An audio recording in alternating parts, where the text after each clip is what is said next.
네, 반갑습니다. 저는 레인보우 로보틱스 대표이사를 맡고 있는 이정호입니다. 오늘 제가 말씀드릴 내용은 로봇이긴 하지만요.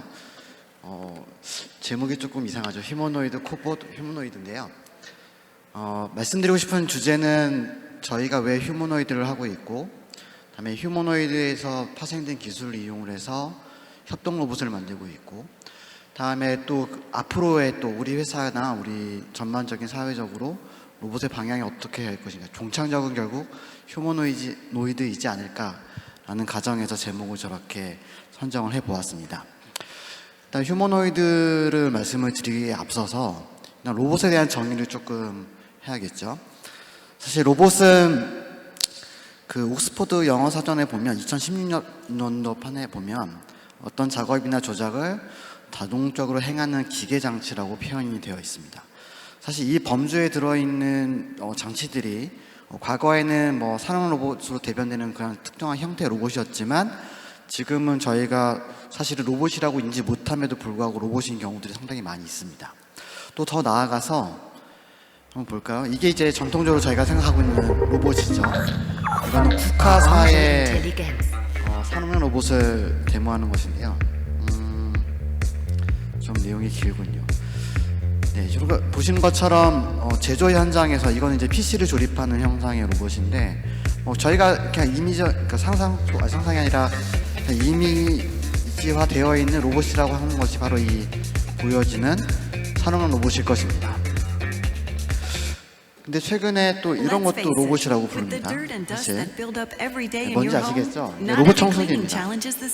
과거의 전통적인 산업용 로봇이라고 불렸던 형태의 로봇이 이제 이런 가전 형태의 집에서 사용하고 있는 청소기 로봇도 이제 로봇이라는 카테고리에서 불리게 되죠. 이런 것도 있습니다. 정말 다른 분야이죠. 인공지능 로봇 변호사라고 합니다.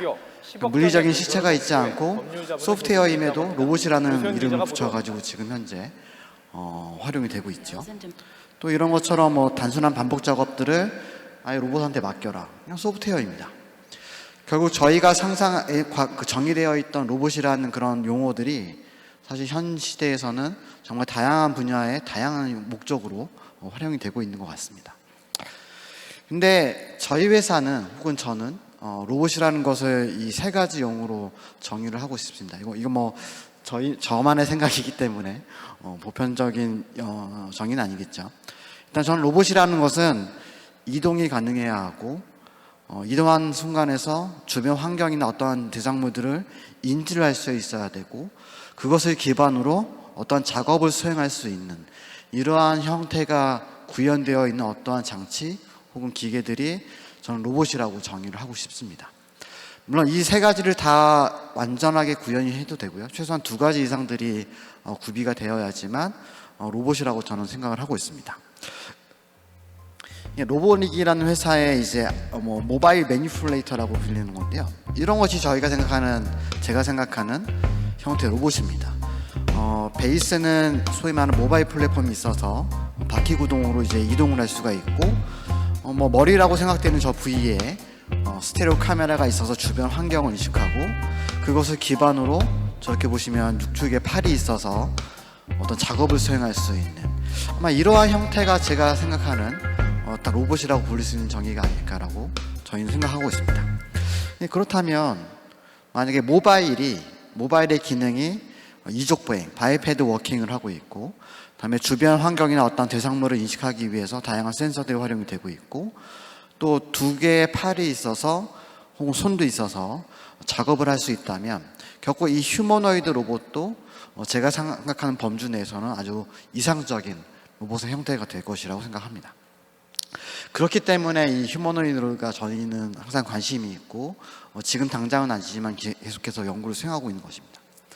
근데 휴머노이드를 얘기하기 앞서 사람들이 조금 헷갈려 하시는 것들이 있는 것 같아요. 안드로이드라는 용어도 있고, 사이보그라는 용어도 있고, 휴머노이드라는 용어도 있는 것 같습니다. 다 비슷해 보이지만 조금 좀 틀리죠. 이거는 스티븐 스필버그 감독의 영화 AI라는 영화입니다. I never had a birthday. 이 영화에 보면은 어린 소년이 있는데, His name is David. 데이비드인데 보시면은 It's creepy. 사람하고 전혀 분간을 할 수가 없습니다. 피부의 톤이라던가 행위들 모든 것들이 다 구분 자체가 불가능하죠. 저런 지향점을 가지는 형태의 로봇이 안드로이드라고 표현을 합니다. 다음에 이거는 저보다 조금 더 연배가 있으신 분들은 기억하실 것 같아요. 이게 600만 불의 사나이라는 드라마인데요. 미국 드라마인데 공군 중령이 이제 추락해가지고 신체 일부 기능들이 다 마비가 됩니다. 그래서 그것을 기계로 대체를 하게 되죠. 사람의 그 원형 백본에서 어떠한 주요 기능들이 기계화되는 이러한 형태의 로봇을 사이보그라고 표현을 합니다. 그 동시대에 또 이제 소머즈라는 바이오닉 우먼이라는 것도 유사합니다.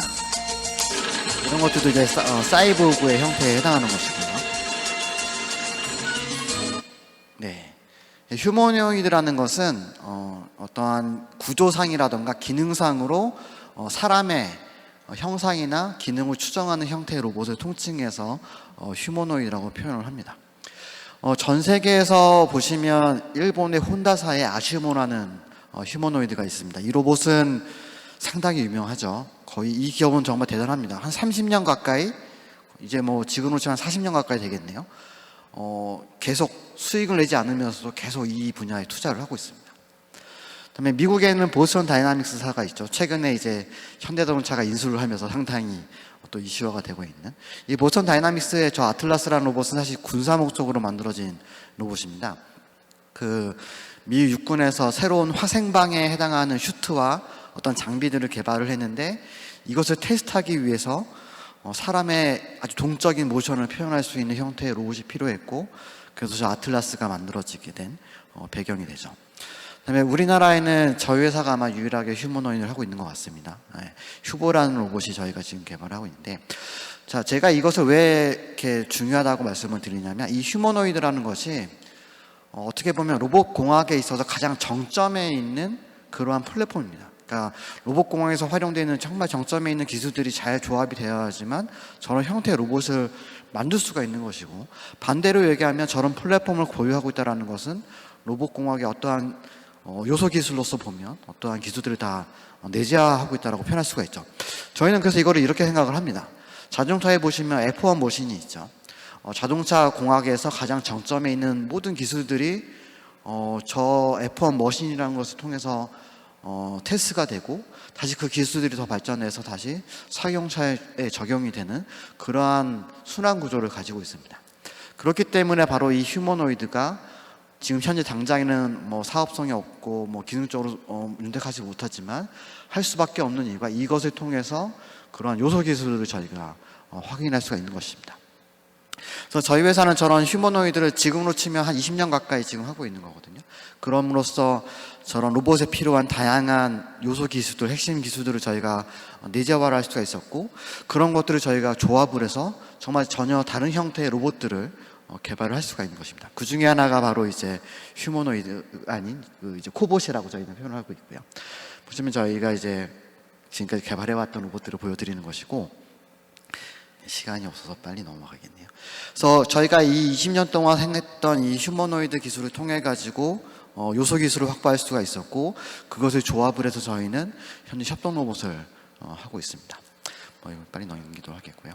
중요한 포인트는 이겁니다. 지금 보시면 로봇 산업이 이렇게 발전할 것이다 라는 것은 아마 다양한 분들이 이제 얘기를 하시는 것 같아요. 근데 더 중요한 포인트는 뭐냐면 밑에 회색으로 되어 있는 거는 일반적인 제조 현장에 쓰이는 산업 로봇을 의미하고 있습니다. 근데 중간에 있는 이제 약간 남색 이게 서비스 분야에서의 로봇의 활용입니다. 그러니까 앞으로는 과거에는 제조 현장에서 사용되는 로봇들이 좀 더 활용됐었지만 이제는 서비스 분야에서 로봇들이 좀 더 적극적으로 활용이 될 수 있다라는 것을 나타내고 있는 것이죠. 그렇기 때문에 이제 다양한 나라들, 회사들이 이제 이런 로봇 분야에 투자를 하고 있는 것 같습니다. 이런 거고요. 근데 이 코봇이라는 게, 요거를 한번 보여드리고 싶은 거예요. 전통적인 산업용 로봇과 코봇의 차이점이 이 두 가지, 이 이미지가 딱 대변을 하고 있습니다. 자, 보시는 거에 왼쪽에 있는 거는 전통적인 산업 로봇이죠. 보시면은 사람이 전혀 없습니다. 그리고 격벽이 세워져 있죠. 현재 산업용 로봇은 사람하고 충돌이 됐을 때 사람한테 위해를 가할 수가 있기 때문에 사람 팔이 닿는 부분보다 더 큰 면적에서 사람이 못 들어가도록 저렇게 격벽을 세워서 운영을 하고 있습니다. 자, 이게 왜 중요하냐면 그것은 결국에는 사람하고 인터랙션을 할 수 없다는 것이죠. 결국에는 서비스 분야에 활용될 수 없다는 것을 의미합니다. 자, 오른쪽에 있는 거는 아마 폭스바겐일 것 같아요. 보시면 작업자와 로봇이 같은 공간에서 활용되고 있습니다. 이게 바로 전통적인 산업용 로봇과 협동 로봇의 극명한 차이입니다. 저 사람하고 같은 공간에서 작업할 수 있다는 것 자체가 아까 말씀드린 것처럼 제조업이 아닌 사람으로 대상으로 한 어떠한 서비스 분야에서 활용될 수 있는 유일한 형태의 로봇이 바로 협동 로봇이고, 그렇기 때문에 좀 더 발전성이 큰 로봇이라고 볼 수가 있습니다. 네, 좀 빨리 넘기도록 하겠습니다. 그래서 협동 로봇은 이렇게 전통적인 제조 현장에서 활용이 됩니다. 이건 신발 공장인데요. 신발 공장에서 접착제를 도포하는 이런 제조 현장들. 그다음에 이거는 이제 머신 텐딩이라고 해서 원소재를 건국이 집어넣고 빼주고 하는 이런 제조 현장. 그리고 이거는 이제 저희 대전에 있는 그 우정사업본부에서 이제 기업 물류를 이제 하차하는 그러한 물류 시스템에도 지금 협동 로봇이 활용될 수가 있고요. 다음에 용접 같은 전통적인 제조 현장에서 사용되는 것이죠. 네, 한번 넘기도록 하겠습니다. 다음에 이제 이런 것들을 보여드리고 싶어요. 과거에는 전혀 로봇이 쓰이지 않았던 분야에, 이건 무엇이냐면 이제 상업용 광고 영상을 촬영하기 위해서 이제 로봇이 활용되는 것입니다. 기존에 사람이 했을 때는 이제 아무래도 바이브레이션이 있죠. 그리고 똑같은 패스를 가지는 그런 영상을 촬영할 수가 없습니다. 이런 것들이 이제 다 로봇화가 되고 있는 것이죠. 바로 서비스 분야에 지금 로봇이 활용되고 있는 것입니다. 또 이런 거는 이제 이건 아마 삼성물산인 것 같고요. 레미안 아파트에 이제 이런 로봇이 음료를 제조해주는 그러한 형태의 로봇들도 이제 점점 활용이 되고 있습니다. 또 이렇게 다양하게 활용되고 있다라는 것이 이제 협동 로봇의 이제 미래가 밝다라는 것이고요. 다시 또 이제 휴머노이드로 다시 좀 얘기를 돌려보겠습니다. 일단 영상을 좀 보여드리죠. 저희가 이제 아마 올해 하반기나 내년 상반기에 이제 상용화될 예정인 사족보행 로봇입니다. 이족보행 전에 이제 사족보행을 먼저 사업을 시작을 하고 있고요. 보시면 이런 것들도 해봅니다. 약간의 어떻게 보면 보선 다이나믹스를 좀 따라하고 있는 것이죠. 네. 다음에 저희가 새롭게 개발하고 있는 그 이족보행 로봇인데요. 보시면 이게 걷는 모습이나 이런 걸 보여드리는 게 아니라 상당히 지금 고속으로 움직일 수 있는 형태의 로봇을 지금 개발하고 있는 겁니다. 그래서 어떻게 보면 정말 사람의 모션을 정말 할 수 있는 그런 형태의 로봇들을 현재 개발을 하고 있습니다. 사실 이 한 페이지를 설명하기 위해서 지금 앞에 것들을 모였어야 했는데요. 자, 로봇의 발전 단계를 보시면 과거에 우리가 전 세계적으로 1970년대에 산업 로봇이 이제 세상에 나왔고, 우리나라에는 아마 1983년인가에 처음 산업 로봇이 도입이 됐습니다. 자, 그때부터 현재 이 순간까지도 페이즈 1, 1단계가 뭐냐면 환경이 정해져 있고 임무가 정해져 있는 환경에서 로봇이 활용됐습니다. 예를 들어서 공장과 같이 잘 세팅되어 있는 환경의 변화가 거의 없는 곳에서 용접을 한다던가 페인팅을 한다던가 어떤 특수한 목적의 임무를 가지고 로봇이 활용이 됐죠. 근데 지금부터 조금씩 바뀌고 있습니다. 예를 들어서 저는 이제 환경이 좀 더 일반화되어 있고, 하지만 여전히 목적 자체는 정해져 있는 형태의 로봇들. 예를 들어서 최근에 음식점 같은 데 보시면 서빙을 해주는 로봇들이 있죠. 음식점과 같이 환경 자체가 이게 변수가 큰 일반화된 환경에서 여전히 서빙만 하는 어떤 특수한 목적을 가지는 로봇들이 조금씩 이제 활용이 될 것이고, 또 먼 미래도 아마 그런 것들이 주가 돼서 활용될 것입니다. 그럼 당연히 상상할 수 있는 것은 무엇일까요? 아주 먼 미래에는 일반적인 환경에서 일반화된 목적, 다중화된 목적을 가진 로봇들이 활용될 수밖에 없다라고 예상할 수가 있고, 그러한 형태의 가장 적합한 형태의 로봇이 바로 저희는 휴머노이드라고 생각을 하고 있습니다. 그렇기 때문에 지금 이 순간은 아니겠지만 먼 미래를 보고 지금 계속 휴머노이드에 대해서 투자를 하고 있습니다. 네, 감사합니다.